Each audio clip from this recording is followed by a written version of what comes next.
Hello and welcome to Bounding into Comics. My name is John Trent. I'm the founder and editor-in-chief at Bounding into Comics. Today I got a story about Lord of the Rings fan site, theonering.net, calling Lord of the Rings and the Hobbit writer J.R.R. Tolkien woke. Before we get to that, I'd like to ask if you could please hit that subscribe button if you are not already subscribed.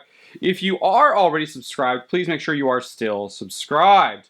And then hopefully by the end of this video, I will have earned your like, and you will give us a like on the video, and then share it with your friends and family. With that out of the way, let's get to the meat of this story. As I said, Lord of the Rings fan site, theonering.net, recently described Lord of the Rings writer J.R.R. Tolkien as woke in a recent Twitter thread. So just to provide some context, this website does appear to have some kind of connection to Amazon Studios' current Lord of the Rings TV series production, given they were the first to receive and publish the official synopsis for the show back in January. To what extent that connection is, it's unclear. All we know is that they did receive and publish the official synopsis for the show back in January. It's unclear if there is any other connection aside from that, and whether they're just a go-to outlet for Amazon Studios when they're doing Lord of the Rings press.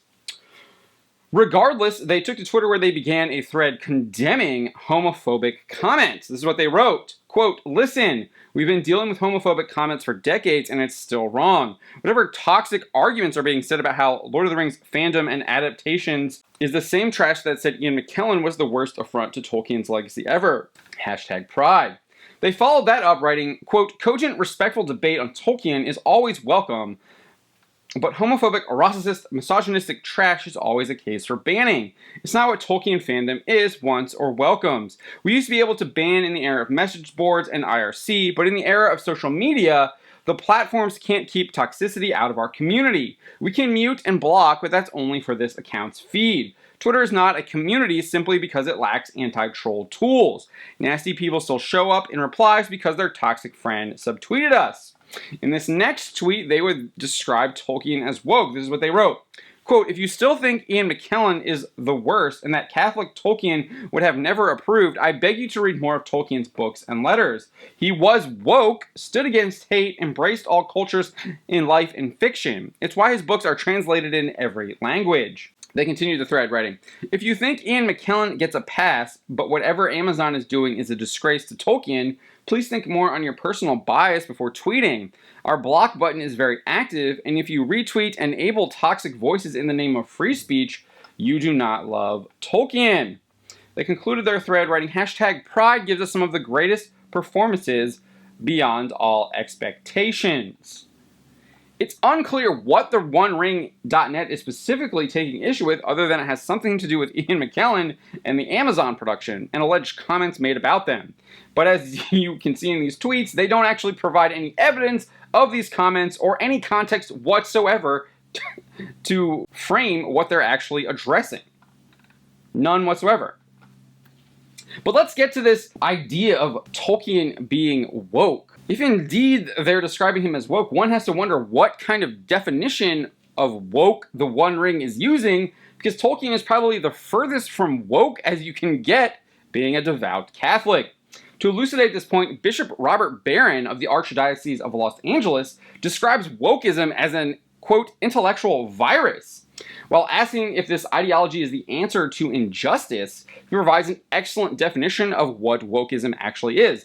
This is his question. He says, "But is this Foucaultian woke philosophy, which holds to an antagonistic social theory, which deconstructs language, which denies the objectivity of moral norms, and which sees reality simply as an incessant struggle between oppressor and oppressed?" The answer? Bishop Barron then makes clear that this ideology is not the answer, and he actually encourages fighting against it. He explains, "Of course not. And perhaps we should be encouraged by the French alarm at the emergence of wokeism in their midst, for now the very society that produced the intellectual virus might join the fight against it. Tolkien would not deny the objectivity of moral norms, being a devout Catholic." Biographer Humphrey Carpenter detailed just how central Tolkien's Catholic faith was to him as he attended Mass daily at St. Aloysius. Not only that, but Carpenter writes, quote, "His commitment to Christianity, and in particular to the Catholic Church, was total." This is not to say that the practice of his faith was always a source of consolation to him. He set himself a rigorous code of behavior, especially in the matter of making his confession before receiving communion, and when, as often happened, he could not bring himself to go to confession, he would deny himself communion and live in a pathetic state of spiritual depression. Tolkien also wouldn't deconstruct language, being a philologist by trade. That's the opposite of the profession he chose. He also wouldn't view the world as a struggle between oppressor and oppressed. The United States Conference of Catholic Bishops clearly states, quote, "The Church's love for the poor is a part of her constant tradition. This love is inspired by the gospel of the Beatitudes, of the poverty of Jesus, and of his concern for the poor. Those who are oppressed by poverty are the object of a preferential love on the part of the Church, which, since her origin and in spite of the feelings of many of her members, has not ceased to work for their relief, defense, and liberation." They also add, quote, "Love for others, and in the first place, love for the poor, in whom the Church sees Christ himself, is made concrete in the promotion of justice." That's the opposite of viewing the world as a struggle between oppressor and oppressed. So that leaves me to wonder what in the world the folks over at the One Ring are doing, because it looks like they're actively trying to sully J.R.R. Tolkien by describing him as woke, when it's very clear that he was not woke, both by in the works that he created and the way he lived his life. It looks like the OneRing.net is just trying to virtue signal their hashtag pride and doing it at the sake of J.R.R. Tolkien. It's a disgrace and it's disgusting, and they should immediately apologize and delete their tweets, because it really is wrong. My name is John Trent, and you've been watching Bounding into Comics.